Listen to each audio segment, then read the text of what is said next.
Bismillahirrohmanirrohim, Assalamualaikum teman-teman semua. Sebelum mulai, ayo bantu like, komen, dan subscribe supaya channel ini makin berkembang. Mari kita mulai dengan memuji Allah yang maha menjogo segala urusan, serta kita tulis sholawat untuk Nabi Muhammad Shallallahu Alaihi Wasallam beserta keluarganya di kolom komentar. Semoga kita semua menjadi hamba yang bertakwa. Allah berfirman dalam Ar-Rod ayat 11 bahwa Allah tidak akan mengubah keadaan suatu kaum sampai mereka mengubah opo yang odo-podo diri mereka, pesan yang cocok dengan perjalanan para tokoh dalam kisah ini. Tulis juga dari mono asal kalian di kolom komentar, yo. Dan jangan tinggalkan videonya karena di bagian deskripsi ada satu pertanyaan berhadiah, yang jawabannya akan disampaikan di penutup. Di gerbang Amarta yang diterangi cahaya senja yang lembut, hamparan warna jingga dan keemasan membentang luas, seolah langit sedang menutup hari dengan sapaan terakhirnya sebelum malam mengambil alih panggung semesta. Di bawah cahaya yang mulai meredup ini, berdirilah 5 sosok ksatria yang tak hanya dikenal di tanah manusia, tetapi juga dimuliakan di dunia para dewa, Wayang Puntadewa, Wayang Werkudara, Wayang Janaka, Wayang Nakula, dan Wayang Sadewa, 5 bersaudara yang menjadi tulang punggung keluarga Pandawa. Mereka bukan sekadar pahlawan dalam cerita wayang, mereka adalah simbol kebijaksanaan, keberanian, keteguhan, kecerdasan, serta harmoni di antara kekuatan-kekuatan besar yang menyusun tatanan Nusantara. Wayang Puntadewa, sang sulung, berdiri paling tenang. Tatapannya lembut namun dalam, menunjukkan keteguhan hati seorang pemimpin yang mengemban amanah besar. Dialah yang mewarisi garis utama keluarga Kuru, cucu dari Resi Byasa, dan salah seorang keturunan yang terpilih untuk menjadi penjaga keadilan di dunia.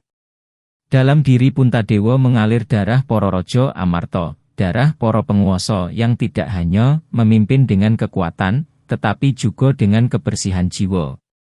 Di sampingnya, tegap seperti gunung yang tidak mudah diusik, berdirilah Wayang Werkudara, sang ksatria bergelar Bima. Tubuhnya yang besar dan gagah seolah sengaja ditempa oleh alam semesta untuk menahan beban dunia. Werkudara adalah perwujudan keberanian tanpa batas, tetapi di balik kegagahannya tersimpan ketulusan dan kesetiaan yang tak tergoyahkan. Tak jauh dari mereka, Wayang Janaka, yang dikenal sebagai Arjuna, memancarkan aura ketampanan dan ketenangan yang menyejukkan. Dari keluarga Pandawa, dialah yang memiliki hubungan paling dekat dengan dunia dewa. Banyak dewa memberinya wahyu, petunjuk, bahkan pusaka sakti karena ketulusan hatinya dalam menjaga keseimbangan dan kebenaran.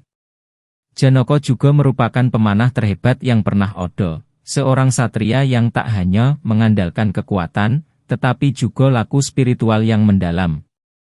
Di belakangnya berdiri 2 sosok kembar, Wayang Nakula dan Wayang Sadewa, yang tak hanya serupa-rupa tetapi juga serupa kejernihan hati. Nakula dikenal dengan kecakapannya dalam ilmu pengobatan dan kecantikan batin, sementara Sadewa dikenal dengan kecerdasannya yang tajam dan keahliannya membaca tanda-tanda alam, bahkan ramalan masa depan. Kelima Pandawa itu berdiri berjajar, tatapan mereka tertuju pada Cakrawala, Nusantara, yang perlahan kehilangan pancaran warna. Di langit, pelangi yang biasanya menjadi penghubung dunia manusia dan dunia para dewa tampak meredup, warnanya pudar seperti kain yang tergerus waktu. Pelangi Nusantara ini bukan pelangi biasa, ia adalah simbol harmoni, keseimbangan, dan aliran energi yang menjaga keselarasan antara dunia. Jika pelangi ini padam, maka garis-garis halus yang menghubungkan jagat manusia, jagat dewa, dan jagat gaib akan melemah, membuka celah bagi kekacauan, perebutan kekuasaan, dan bangkitnya kekuatan kegelapan. Tidak jauh dari gerbang Amarta, di bawah pohon tua yang sudah berumur ratusan tahun, berdirilah sosok penjaga kuno, ondel-ondel raksana, makhluk pelindung keturunan Betawi yang ditugaskan para leluhur Nusantara sejak zaman kuno. Wajahnya yang merah biru biasanya bersinar dengan cahaya magis yang meneduhkan, tetapi hari itu, sinarnya tampak meredup seperti lampu minyak kehabisan bahan bakar. Tubuhnya yang biasanya tegap kini sedikit membungkuk, dan helai-helai rumbai di kepalanya tampak layu. Ondel-ondel Raksana adalah simbol penjaga wilayah Barat Nusantara, wakil dunia manusia yang menjaga harmoni budaya dan tradisi Betawi. Jika ia melemah, maka wilayah kekuasaannya pun akan terancam oleh kekuatan gelap yang selalu mencari kesempatan. Puntadewa melangkah maju sedikit, menatap pengawal kuno itu dengan rasa iba bercampur kekhawatiran. Ia tahu betul bahwa kelemahan ondel-ondel Raksana bukan sekadar persoalan satu wilayah. Ini adalah tanda retaknya keseimbangan besar. Werkudara menatap langit yang mulai kehilangan warna, sementara Janaka dengan mata halus yang terlatih membaca tanda-tanda kosmis merasakan getaran energi yang berubah. Nakula dan Sadewa saling bertukar pandang, memahami bahwa ini bukan peristiwa biasa. Ada kekuatan besar di balik meredupnya pelangi Nusantara. Ondel-ondel Raksana mengangkat wajahnya, dan dari kedua matanya terpancar kesedihan yang mendalam. "Wahai para Pandhawa," ucapnya dengan suara berat seperti drum Betawi yang dipukul perlahan, "kekuatan pelindungku melemah. Ada yang merenggut jantung cahaya Nusantara dari arah barat.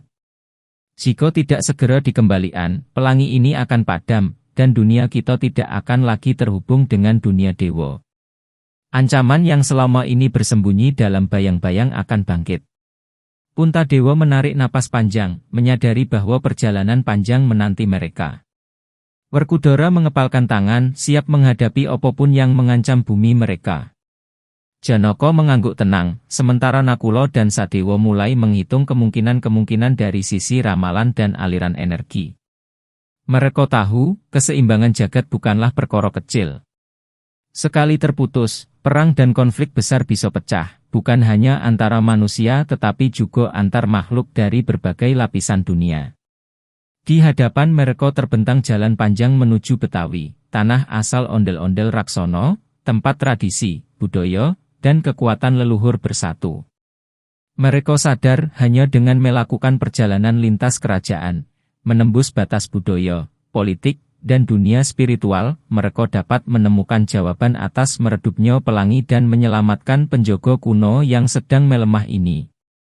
Para Pandhawa menatap satu sama lain dengan tekad yang sama. Dunia harus kembali seimbang sebelum kegelapan mengambil alih, dan perjalanan ini adalah awal dari bab besar dalam kisah mereka sebagai pelindung Nusantara. Perjalanan menuju Betawi dimulai dengan langkah yang penuh kewaspadaan. Langit Amarta yang sebelumnya memudar kini perlahan berubah gelap, seolah mengirimkan pesan bahwa waktu semakin sempit. Di barisan paling depan, Wayang Janaka menunggangi kuda putihnya, sebuah kuda legendaris yang dikenal di seluruh Nusantara karena kecepatannya yang bagaikan angin dan ketepatannya membaca bahaya. Kuda itu bernama Rintik Pawana, hewan istimewa yang pernah dianugerahkan oleh Bathara Indra setelah Janaka menyelesaikan tapa brata berat di puncak Mahameru. Rintik Pawana berlari seolah tidak menyentuh tanah, meninggalkan jejak cahaya tipis yang hanya bisa dilihat oleh mereka yang memiliki mata batin terlatih. Janaka tidak sekadar memimpin perjalanan, dia menjadi mata dan telinga pertama untuk mendeteksi perubahan energi, gangguan gaib, serta tanda-tanda politik yang tak kasat mata. Matanya yang tajam menangkap setiap gerakan rumput, setiap bayangan yang mungkin disembunyikan musuh, dan setiap perubahan arah angin yang bisa menjadi pertanda kekuatan gelap sedang bergerak. Di tangannya, busur gandewa terikat rapi namun siap digunakan kapan saja. Janaka tahu, perjalanan ini bukan sekadar perjalanan biasa. Ada ancaman yang lebih besar dari sekadar musuh fisik, ini adalah permainan kekuatan yang melibatkan dunia manusia, dunia dewa, dan dunia roh. Di belakang Janaka, Wayang Werkudara melangkah gagah seperti gunung yang bergerak. Tubuhnya yang besar dan kuat memantulkan cahaya senja, membuatnya tampak seperti titan penjaga bumi. Di pundaknya tergantung gada sakti rujak polo, senjata yang kekuatannya mampu mengguncang tanah, memecah batu, dan mematahkan serangan makhluk kegelapan. Werkudara tidak naik kuda, karena tidak ada kuda yang mampu menahan berat tubuhnya serta aura sakti yang memancar darinya. Setiap langkahnya membuat tanah bergetar tipis, seolah bumi pun menghormatinya. Meski gagah dan kuat, Werkudara adalah pengawal yang penuh ketulusan. Ia memandang ke depan dengan mata penuh kewaspadaan, tetapi sesekali mulutnya menggumamkan pantun-pantun pendek yang biasa ia pelajari dari rakyat jelata. Gaya Werkudara yang lugas, jujur, tetapi juga penuh humor membuat suasana perjalanan tidak terasa sunyi. Kalau pelangi padam, kita pulihin. Kalau musuh datang, kita hantem. Kalau lapar, kita makan dulu, katanya sambil tertawa kecil, membuat Janaka yang biasanya serius pun tersenyum tipis. Humor Werkudara tidak hanya untuk mencairkan suasana, tetapi juga menjadi tanda kekuatan mentalnya yang tidak mudah digoyahkan. Di tengah barisan, Wayang Puntadewa mengendarai kudanya dengan penuh kewibawaan. Ia tidak secepat Janaka, tidak segagah Werkudara, tetapi cahaya dalam dirinya memberikan rasa aman bagi siapapun yang melihatnya. Puntadewa memegang sebuah peta kuno yang diwariskan dari leluhur kerajaan Kuru, peta yang tidak bisa dibaca oleh sembarang orang karena tulisannya terbuat dari aksara wahyu yang hanya bisa terbaca jika hati sang pembacanya benar-benar bening.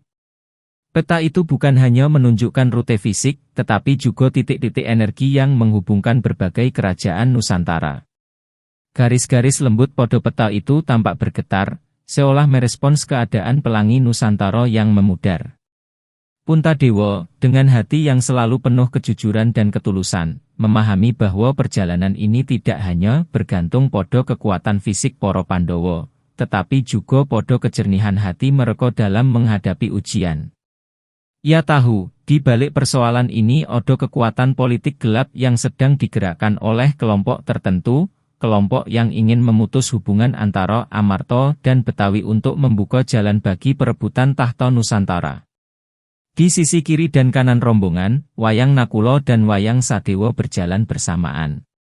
Si kembar ini tidak hanya ahli dalam strategi, tetapi juga memiliki kemampuan membaca aliran energi pelangi yang hanya bisa dilihat oleh mereka yang memiliki hubungan spiritual dengan alam. Nakula memegang tongkat kecil berisi kristal yang bisa menangkap getaran energi, sedangkan Sadewa membawa gulungan berisi catatan ramalan yang diwarisi dari para resi.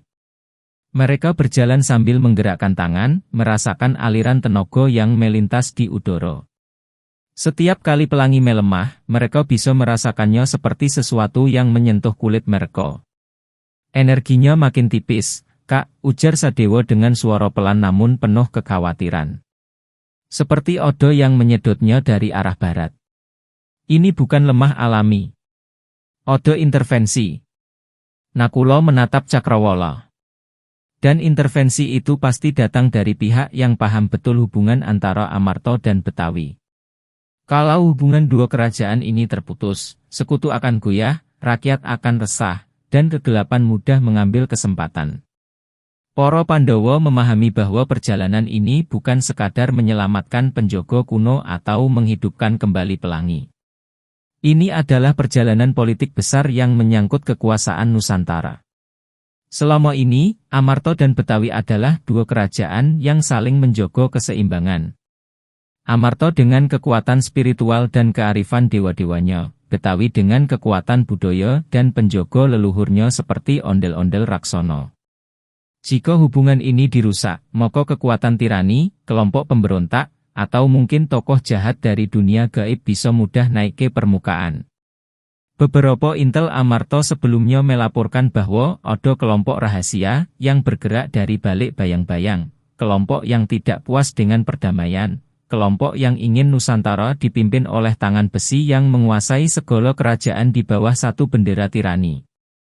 Kelompok ini dikenal dalam bisik-bisik sebagai Bayangan Barat, sebuah organisasi yang memanfaatkan politik, sihir kegelapan, dan manipulasi roh-roh tersesat untuk menciptakan konflik dan ketidakstabilan. Janaka yang berada paling depan menyipitkan mata ketika angin berubah arah. Ada sesuatu di depan. Energi kabut gelap bukan alami. Puntadewa membuka petanya, dan tulisan aksara di dalamnya bergerak sendiri, membentuk alur yang berubah-ubah mengikuti situasi jagat. Kita harus berhati-hati. Bayangan Barat mungkin sudah mengetahui perjalanan kita. Werkudara merenggut gagang gada rujak polo. Kalau mereka muncul, biar aku yang ngurus. Kalian fokus ke pelangi dan Raksono. Namun Sadewa menggeleng. Musuh kita bukan hanya fisik, Kak Werkudara. Ini permainan politik. Mereka ingin menghancurkan kepercayaan antar kerajaan.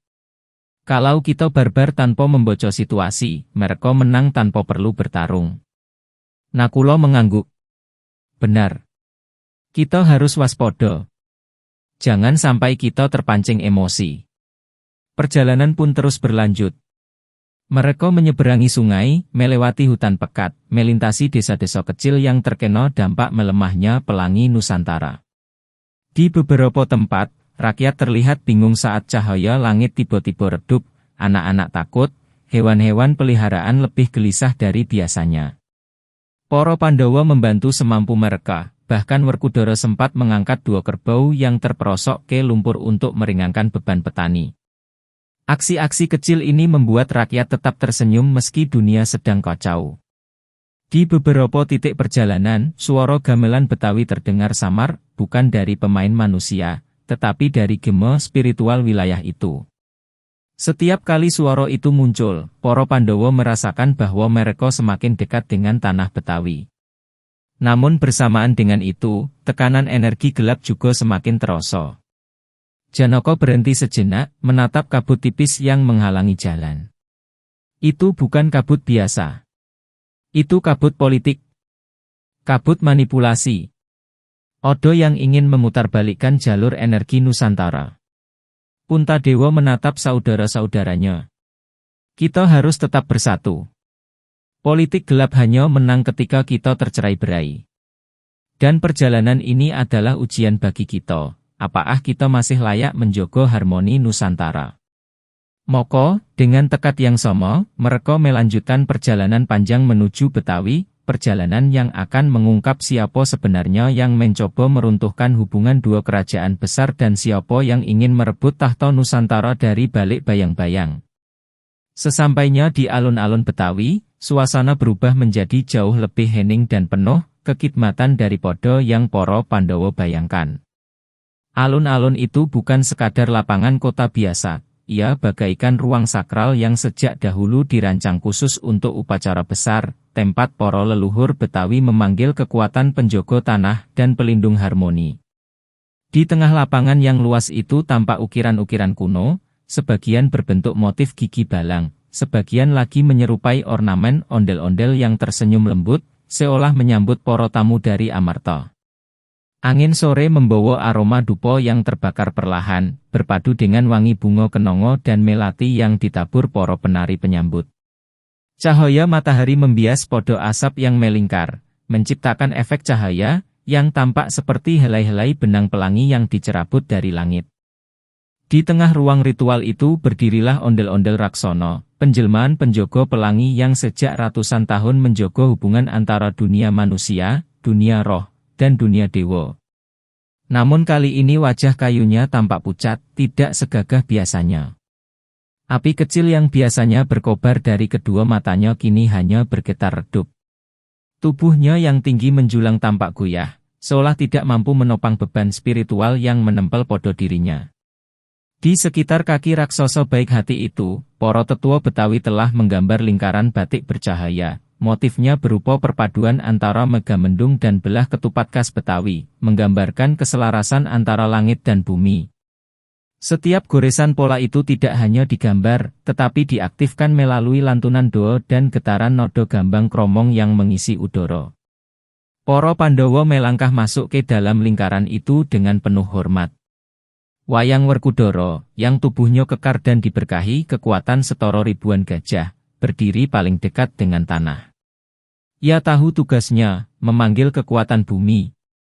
Werkudara kemudian mengangkat kakinya tinggi dan menghentakkan dengan kuat, namun bukan sembarang hentakan. Hentakan itu merupakan bagian dari laku pertiwi, sebuah teknik kuno yang diwariskan oleh Begawan Bratasena, leluhur para ksatria Amarta. Ketika hentakan itu menggema, tanah bergetar lembut seperti sedang bernapas. Getaran itu tidak merusak, tetapi justru menumbuhkan garis-garis cahaya kecil yang menjalar ke seluruh lingkaran batik. Dalam sekejap, alun-alun Betawi tampak disinari dari bawah, seolah bumi sendiri menyalakan lampu untuk menyambut upacara pemulihan. Sementara itu Wayang Janaka bersiap dengan pusakanya. Busurnya yang terkenal, Gandewa Candra, bersinar halus. Busur itu adalah pusaka yang diberi restu oleh Bathara Indra, dewa hujan dan cahaya, sehingga setiap anak panah yang dilepaskan Janaka bukanlah sekadar proyektil, tetapi pancaran energi yang dapat menembus batas antara alam kasar dan alam halus. Janaka menutup mata sejenak, merasakan denyut pelangi yang memudar, lalu menarik busurnya perlahan. Ketika ia melepaskan anak panah itu, bukan suara melesat yang terdengar, melainkan denting lembut seperti nada awal dari lagu Gambang Kromong. Panah itu melesat ke langit, berubah menjadi garis cahaya putih keperakan yang membelah awan. Cahaya itu lalu turun kembali dalam bentuk tetesan cahaya yang murni, jatuh tepat pada pundak ondel-ondel Raksana, seperti berkah dari langit yang menenangkan. Wayang Nakula dan Wayang Sadewa, si kembar yang dikenal karena kecerdasan sekaligus kejernihan batin, mengambil posisi berseberangan. Mereka mengangkat kedua tangan, saling menatap seolah menyatukan pikiran. Sejak kecil mereka memang memiliki kemampuan istimewa, kesaktian kembar, kekuatan yang hanya muncul ketika keduanya berada dalam keseimbangan jiwa. Ketika mereka mulai melantungkan doa, lingkaran cahaya lembut terbentuk di antara mereka, berputar perlahan seperti pusaran air sungai yang jernih. Warna cahaya itu biru kehijauan, melambangkan keluhuran hati dan kejernihan pikiran. Pusaran itu kemudian meluas, menyentuh tubuh ondel-ondel Raksana dan menahan energi gelap yang berusaha menggerogoti pelindung pelanginya. Setiap kali odo serpihan gelap mencoba masuk, cahaya kembar Nakula Sadewa menyerapnya, mengubahnya menjadi serpihan cahaya murni.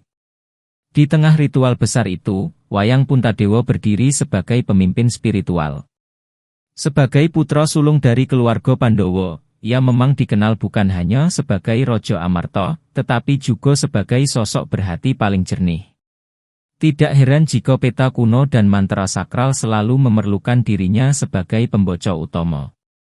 Puntadewa mengangkat gulungan naskah tua yang dibawanya sejak awal perjalanan, sebuah naskah yang dikatakan berasal dari dunia Dewa Kahyangan. Tulisan pada naskah itu bukan berupa huruf biasa, melainkan cahaya yang sesekali membentuk aksara Jawa kuno, sesekali berubah menjadi simbol-simbol kosmik. Dengan suara lembut namun tegas, Puntadewa mulai membacakan mantra pemulihan. Setiap kata keluar seperti aliran sungai yang bergerak perlahan namun pasti, menenangkan siapapun yang mendengarnya. Para tetua Betawi menundukkan kepala, sementara musik rakyat mengubah tempo menjadi lebih damai. Bahkan angin yang sejak tadi berputar di sekitar alun-alun tampak terhenti sejenak, seolah ikut mendengarkan. Ketika mantra mencapai bait terakhir, cahaya dari lingkaran batik, dari panah Janaka, dari pusaran Nakula Sadewa, dan dari bumi yang dipanggil Werkudara mulai bertemu di satu titik, pusat dada ondel-ondel Raksana. Cahaya itu berkumpul, berputar, dan memadat menjadi inti pelangi kecil. Inti itu berdenyut lemah pada awalnya, kemudian semakin kuat, semakin terang, hingga akhirnya memancarkan kilatan cahaya pelangi yang menyebar seperti ombak ke seluruh alun-alun. Tubuh ondel-ondel Raksana yang semula goyah kini berdiri tegak kembali. Matanya menyolok terang dengan warna merah biru yang menjadi ciri khas ondel-ondel Betawi. Cahaya pelangi keluar dari sela-sela anyaman tubuh kayunya, membawa kehangatan yang dirasakan sampai ke ujung kota. Bahkan orang-orang Betawi yang sedang beraktivitas di luar alun-alun merasakan hembusan energi itu, membuat mereka menengadah ke langit dengan perasaan damai. Penyembuhan itu bukan hanya memulihkan kekuatan ondel-ondel Raksana, tetapi juga menghubungkan kembali dunia, Amarta dan Betawi. Dalam sekejap, jalur energi pelangi yang semula hampir putus kini menyala kembali, seperti jembatan cahaya yang memastikan keseimbangan Nusantara tetap terjaga. Ketika langit Amarta tiba-tiba menghitam seperti tinta tumpah yang menyelimuti Cakrawala, semua orang di Betawi dan Amarta tahu bahwa sesuatu yang besar sedang bergerak mendekat. Awan gelap itu bukan awan badai biasa, ia tampak seperti makhluk hidup yang merayap perlahan, membentuk pusaran besar dengan cahaya merah samar di tengahnya. Kabut pekat itu bergerak lembut namun mengancam, meloto seperti ular raksasa yang mencari mangsa. Suhu udara berubah, angin yang tadi hangat dari arah laut kini berhembus dingin seperti dari gua purba yang terlupakan. Para tetua Betawi saling berpandangan dengan wajah pucat. Mereka mengenali pertanda ini dari cerita leluhur. Itu adalah kabut kliwon jagat, kekuatan gelap yang hanya muncul ketika keseimbangan dunia terganggu, dan kali ini ia tertarik pada cahaya pelangi Nusantara yang baru saja mulai pulih. Namun di tengah situasi mencekam itu, rakyat Betawi tetaplah rakyat Betawi. Mereka punya cara menjaga keberanian lewat humor. Beberapa pemuda kampung yang menonton dari kejauhan saling berbisik, "Waduh, itu awan opo comberan ngebul, Bang?" Yang lain membalas, "Kalau comberan, baunya udah sampai sini, Bang. Ini mah kek awan abis dikeplak sama malaikat." Celotehan itu membuat sebagian orang yang ketakutan menjadi sedikit lebih tenang. Bahkan seorang kakek tua yang duduk dekat warung kopi berkata santai, "Dari tadi nunggu sinetron azab kagak muncul-muncul, ini tontonan lebih serem dateng beneran." Orang-orang menahan tawa meski jantung mereka berdegup kencang. Suasana itu khas Betawi, ketegangan boleh datang, tapi humor tetap jalan. Di sisi lain lapangan, para Pandawa tidak membiarkan humor mengalihkan fokus mereka. Wayang Janaka berdiri paling depan, wajahnya tenang namun matanya tajam seperti elang yang mengincar mangsa. Busur Gandewa Candra ia angkat tinggi-tinggi, dan ketika ia menarik talinya, cahaya putih keperakan mulai mengalir mengikuti gerakannya. Nada halus terdengar setiap kali ia menarik busurnya, seolah langit sendiri bernyanyi untuk mempersiapkan pertempuran. Janaka tahu bahwa musuh yang datang ini bukan musuh biasa. Energi gelapnya berlapis-lapis seperti kabut beracun, mampu merasuk pikiran siapapun yang lemah batinnya. Karena itu, ia harus menembusnya dengan cahaya yang paling murni. Tidak jauh darinya, Wayang Werkudara sudah bersiap dengan gaya bertarung yang membuat tanah sedikit bergetar. Kedua tinjunya dinamai Gembung Jagat dan Gembung Langit, dua gaya pukulan yang diwariskan dari guru para raksasa berjiwa suci. Werkudara mengayunkan tangannya memecah angin, dan setiap ayunan menghasilkan riak kecil yang menyebar ke segala arah. Ia mendengus perlahan, seperti kerbau raksasa yang sedang mempersiapkan diri untuk menubruk dinding. Melihat kabut hitam merayap mendekat, Werkudara hanya berkata, "Heh, situ mau ngelawan opo mau numpang tidur? Nih, kalau mau ribut, deketan dikit." Celotehan spontan itu membuat beberapa rakyat Betawi tertawa gede-gede meski sedang ketakutan. Wayang Nakula dan Wayang Sadewa mengambil posisi di kanan dan kiri lingkaran pertahanan. Mereka mengangkat kedua tangan, membentuk pola rumit yang tampak seperti tarian, padahal itu adalah teknik kuno layang kembar murti, sebuah formasi pelindung ganda yang mampu memantulkan serangan energi gelap. Cahaya biru kehijauan mengalir dari telapak tangan mereka, semakin lama semakin membesar hingga membentuk simbol kembar yang berputar. Pusaran itu melindungi bagian belakang dan samping para Pandawa, membuat siapapun yang melihatnya merasa seperti melihat dua sumber cahaya yang saling menyeimbangkan. Meski fokus, kedua kembar itu tetap menunjukkan sifat mereka yang lembut. Nakula bergumam, "Kalau begini, besok-besok kita harus latihan di Betawi Ojo." Penontonnya rame dan lucu-lucu. Sadewa membalas, "Asal abis ini kita dikasih kerak telur gratis, aku setuju." Sekali lagi, humor kecil itu membuat suasana tegang berubah sedikit lebih ringan. Sementara itu Wayang Puntadewa berdiri di tengah lingkaran, menjadi pusat dari seluruh formasi. Ia mengangkat kedua tangannya dan perisai cahaya perlahan terbentuk di hadapannya. Cahaya itu tidak menyilaukan, justru menenangkan. Warnanya seperti cahaya bulan yang jatuh ke permukaan air jernih. Perisai itu adalah teknik Prakerti Nurhening, ilmu pertahanan tertinggi yang tidak melawan kegelapan dengan kekerasan, tetapi dengan kejernihan. Puntadewa mengatur napas, menenangkan batinnya, dan pada saat itu suara hatinya seolah beresonansi dengan seluruh energi penduduk yang melihatnya. Ia mendengar doa-doa kecil rakyat Betawi, doa ibu yang memeluk anaknya, doa bapak yang menggenggam tangan istrinya, doa pemuda kampung yang meski gemetar tetap berdiri mendekat untuk melihat. Semua energi itu mengalir dalam perisai Puntadewa, memperkuatnya berkali-kali lipat. Di tengah lingkaran pertahanan itu, ondel-ondel Raksana mulai menunjukkan tanda-tanda kebangkitannya. Cahaya pelangi yang semula hanya berpendar tipis kini mulai muncul dari setiap celah tubuh kayunya, memantul pada wajah merah biru khas ondel-ondel Betawi. Tangan raksasanya bergerak pelan, seperti seseorang yang baru bangun dari tidur panjang namun penuh semangat. Cahaya merah, biru, hijau, kuning, dan ungu menari-nari di sekelilingnya, menciptakan efek seperti tirai pelangi yang membungkus tubuh raksasa itu. Ketika ia akhirnya berdiri tegak, suara kayu bergesekan terdengar lembut, bukan mengancam, melainkan menenangkan. Rakyat Betawi yang menyaksikannya langsung bersorak kecil. Odo yang berkata, "Tuh, kan. Ondel-ondel Abang Jago beneran bangun." Odo yang lain menimpali, "Masya Allah, cakep amat cahayanya. Kalah lampu neon pasar malam." Namun kegembiraan itu hanya sebentar, karena kabut hitam kini sudah sangat dekat. Ketika kabut itu memasuki alun-alun, suara mendesing seperti bisikan ribuan makhluk halus terdengar. Kegelapan itu merayap seperti tangan raksasa yang ingin mencengkeram siapapun yang berdiri di hadapannya. Tapi ketika kabut mencoba menyentuh perisai cahaya Puntadewa, simbol kembar Nakula Sadewa, atau panah energi Janaka, serpihan gelap itu justru terpecah menjadi debu kecil.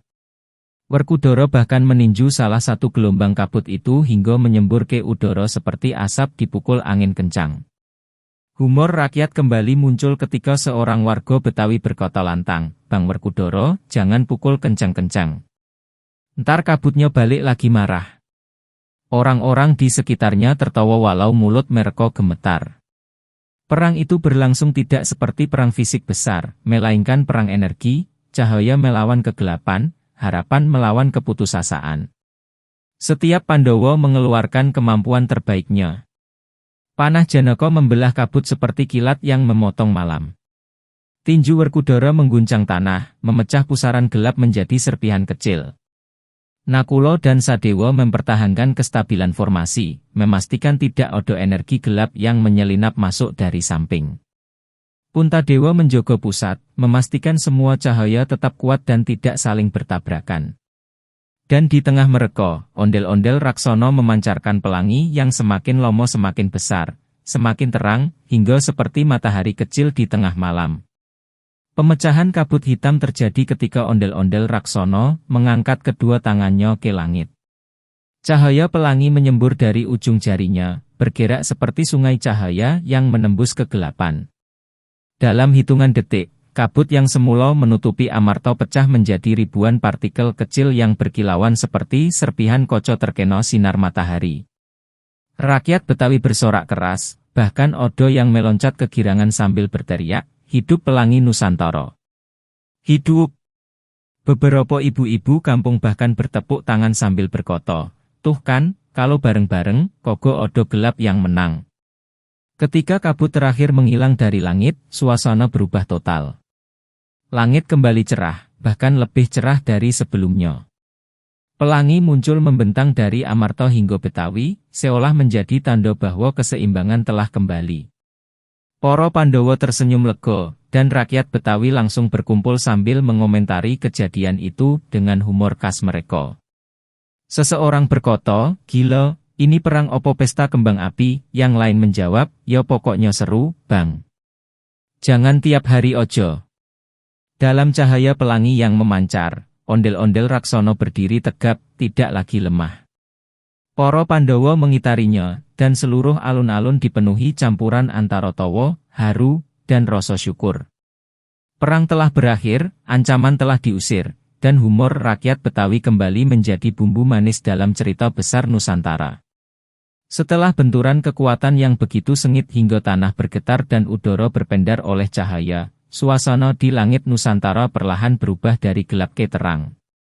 Awan hitam yang tadi menggelayut seperti tirai kehancuran kini tercerai-berai menjadi serpihan tipis, seperti debu malam yang diusir oleh sabda alam. Dari celah-celah langit, cahaya berwarna-warni mulai muncul, merangkak perlahan seperti benang-benang halus yang dijahitkan kembali oleh tangan para dewa. Pelangi sakral Nusantara pun kembali terbentang, memanjang dari Amarta sampai Betawi, bagaikan jembatan suci yang menghubungkan dua dunia, dunia wayang yang syarat filosofi, dan dunia rakyat Betawi yang penuh warna, budaya dan kehidupan. Keindahan itu bukan sekadar pemandangan, ia adalah pertanda bangkitnya harmoni jagat. Para tetua Betawi yang menyaksikan langsung fenomena itu teringat akan satu suluk kuno yang diwariskan turun-temurun. Mereka berbisik sambil menatap langit, ini persis seperti yang dibilang leluhur, pelangi bakal balik kalau penjogo dunia bersatu. Bahkan seorang nenek tua berselendang batik menatap air mata haru sambil berkata lirih, "Alhamdulillah ya Rab, ramalan itu benar-benar kejadian di depan mata." Ramalan yang dimaksud adalah Wahyu Lomo yang mengatakan bahwa keselarasan Nusantara hanya akan pulih ketika kesetiaan para penjaga legenda dan hati rakyat bersatu dalam satu ikrar. Para Pandhawa menyadari hal yang sama. Ketika pelangi sakral mencapai titik paling terang, cahaya itu memantul pada wajah mereka, wayang Puntadewa, wayang Werkudara, wayang Janaka, wayang Nakula, dan wayang Sadewa, 5 saudara yang sejak zaman kuno telah menjadi lambang moral, keberanian, keteguhan, dan kesucian batin. Mereka berdiri tidak hanya sebagai ksatria, tetapi juga sebagai simbol laku spiritual yang diwariskan dari dunia dewa. Dalam cahaya pelangi, bentuk wajah mereka tampak seperti patung emas yang hidup dan bernafaskan kesucian. Wayang Puntadewa, sang sulung yang berhati putih, menatap ke arah cahaya pelangi dengan rasa syukur yang begitu mendalam. Baginya, pelangi bukan hanya fenomena alam, tetapi titah ilahi, sebuah penegasan bahwa laku jujur dan hati bersih selalu membawa keselamatan. Di dalam batinnya, Puntadewa mendengar gema lembut dari ajaran para Brahmana. Cahaya tidak akan hilang selama ada hati yang tidak menyerah pada kegelapan. Ia menarik napas panjang, menyadari bahwa perjuangan yang baru saja terjadi bukan hanya perang fisik melawan kabut hitam, melainkan perang batin melawan rasa takut, putus asa, dan keraguan. Para Pandhawa telah memenangkan keduanya. Di sisi lain, wayang Werkudara berdiri tegap dengan dada membusung. Walaupun napasnya berat setelah pertarungan yang panjang, sorot matanya tetap penuh semangat. Cahaya pelangi memantul pada otot tubuhnya yang kekar, membuatnya tampak seperti raksasa suci yang terbuat dari cahaya. Werkudara tersenyum kecil melihat rakyat Betawi yang mendekatinya sambil bersorak riang. Seorang bapak-bapak bahkan menggoda sambil tertawa, "Bang Werkudara, kalau ngelamar jadi hansip Betawi, abang pasti langsung keterima." Werkudara hanya terkekeh, suara ketawanya bergemuruh seperti gendang besar, dan suasana itu membuat seluruh rakyat merasa aman. Kehadirannya seolah menjadi jaminan bahwa tidak ada kegelapan yang berani kembali.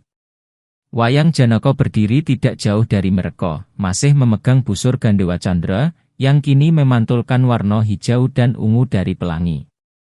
Bagi Janaka, kemenangan ini adalah pengingat bahwa kecerdasan dan ketepatan hati selalu dibutuhkan dalam menghadapi prahara. Ia teringat pada wahyu lama yang pernah dibacakan oleh gurunya, "Jika dunia digenggam oleh gelap, panah cahaya dari hati yang bersih akan membelahnya." Dan hari itu, ia benar-benar merasakan makna kalimat itu. Dalam dirinya tersimpan rasa lega sekaligus hormat pada rakyat Betawi yang, meski penuh humor, tetap punya hati yang teguh dan keberanian yang besar. Kadang, kekuatan terbesar bukan senjata, batinnya, tapi keberanian rakyat kecil yang tidak menyerah. Si kembar wayang Nakula dan wayang Sadewa pun berdiri berdampingan dengan senyum tipis. Cahaya pelangi memantul indah pada rambut dan pakaian mereka, membuat keduanya tampak seperti dua cahaya kecil yang serasi. Mereka menengok ke arah ondel-ondel Raksana, sosok raksasa Betawi yang kini berdiri gagah, dengan cahaya pelangi yang memancar dari tubuh kayunya. Bagi Nakula dan Sadewa, kemenangan ini bukan hanya soal kekuatan, tetapi tentang kebersamaan. "Kalau kita nggak bareng-bareng, mono mungkin menang segini indahnya," kata Sadewa sambil tersenyum. Nakula mengangguk, menambahkan, "Bener. Ini bukan cuma soal dunia wayang atau dunia Betawi. Ini soal Nusantara satu." Keduanya menyadari bahwa pelangi adalah lambang kesatuan warna yang berbeda, namun tetap satu garis cahaya. Dan kini, berdiri di tengah cahaya pelangi yang menari-nari, ondel-ondel Raksana tampak jauh lebih hidup daripada sebelumnya. Tubuh kayunya yang semula tampak kusam kini bersinar seperti dipernis ulang oleh tangan dewa. Wajah khas Betawinya, dengan guratan senyum yang ramah namun sakral, terlihat lebih kuat, lebih tegas, dan lebih bijaksana. Cahaya merah dan biru yang memancar dari ornamen hiasannya berpendar indah ketika bersentuhan dengan pelangi. Ia bukan lagi penjogo yang melemah, ia telah bangkit sebagai penjogo sakral Nusantara, penjogo yang memadukan kekuatan budaya Betawi dan keagungan dunia wayang. Para tetua Betawi menyambutnya dengan penuh hormat. "Raksana, penjogo pelangi, udah balik beneran," ujar salah satu tetua sambil menekan rasa haru di dadanya. Ondel-ondel Raksana menundukkan kepalanya perlahan, gerakan kecil namun syarat makna. Betawi dan Amarta kini resmi bersatu, tidak hanya dalam perang, tetapi juga dalam cinta budaya, cinta keluarga, cinta tanah air. Pelangi Nusantara kembali bersinar bukan hanya karena kekuatan para penjogo legenda, tetapi karena hati rakyat yang ikut menyalakan harapan. Dalam cahaya yang semakin terang, para Pandhawa teringat pada wahyu terakhir dalam naskah kuno ajaran Dewa Rengganis yang berbunyi, "Jika warna-warna dunia kembali menyatu, maka dunia akan kembali pada porosnya. Dan penjogo dari timur dan barat akan berdiri di bawah satu cahaya." Kini, ramalan itu menjadi kenyataan di depan mata mereka. Wayang penjogo timur Amarta dan ondel-ondel penjogo barat Betawi berdiri bersama sebagai satu kekuatan. Mereka bukan lagi dua tradisi berbeda, tetapi satu garis pelangi dalam jagat Nusantara. Rakyat Betawi merayakan kemenangan itu dengan tawa, kendang, dan seruan penuh sukacita. Anak-anak menari kecil sambil menunjuk pelangi, orang tua saling merangkul, dan para pemuda berkumpul sambil bercerita tentang bagaimana mereka menyaksikan pertandingan antara cahaya dan kegelapan. Di tengah suasana itu, Wayang Puntadewa berkata dengan suara lembut namun mantap, "Kemenangan ini bukan kami punya seorang diri. Ini kemenangan seluruh rakyat." Ucapannya disambut tepuk tangan meriah. Sementara itu, di kejauhan, langit terasa membawa pesan lembut yang seolah datang dari para dewa. Angin berhembus dengan nada lirih yang membawa harapan baru. Pelangi yang melengkung megah itu menjadi pengingat bahwa selama hati manusia bersih, selama rakyat saling mencintai, dan selama penjogo dunia tetap setia pada tugasnya, maka tidak ada kegelapan yang bisa menguasai Nusantara. Dan begitu cahaya pelangi memantul pada ornamen merah biru khas Betawi, semua orang tahu, kisah belum berakhir. Ini baru awal dari perjalanan panjang, kisah tentang cinta keluarga, moral, laku spiritual, budaya, humor, kesaktian, dan persatuan yang akan terus hidup dalam hati seluruh Nusantara. Alhamdulillah, terima kasih sudah menonton sampai selesai. Jangan lupa selalu bersolawat kepada Nabi Muhammad SAW beserta keluarganya, serta tetaplah bertakwa dalam setiap langkah. Bagi kalian yang menjawab pertanyaan dengan benar di komentar, semoga Allah mengabulkan doa ini. Ya Allah, yang Maha Menjogo, limpahkanlah kepada saudaraku keturunan dan keluarga yang baik, yang menjadi penerus akhlak mulia dan kemuliaan hati. Anugerahkanlah kepadanya lingkungan yang penuh kebaikan, persaudaraan, dan ketenangan. Jauhkan ia dari segala permusuhan, perselisihan, perang, dan konflik, lahir maupun batin. Tanamkan dalam dirinya cinta dan rasa kekeluargaan yang semakin kuat, serta istiqomahkan hatinya dalam zikir, ibadah, dan laku spiritual yang engkau ridai. Jadikan setiap langkahnya kokoh, penuh kebijaksanaan, dan bercahaya oleh petunjukmu. Jika engkau takdirkan ia memegang amanah kepemimpinan, politik, atau kekuasaan, maka jadikan ia pemimpin yang adil, merakyat, penuh humor yang menyejukkan, serta jauh dari sifat zalim. Karuniakan kepadanya pemahaman moral, etika, dan filsafat hidup yang lurus. Ya Allah, jadikan hidupnya berkah, jalannya lapang, dan akhir usianya dalam husnul khatimah. Amin. Dan bagi yang salah tetap saya doakan semoga selalu sehat dan dilapangkan rezekinya. Silakan komen juga kalau mau request judul kisah ondel-ondel berikutnya.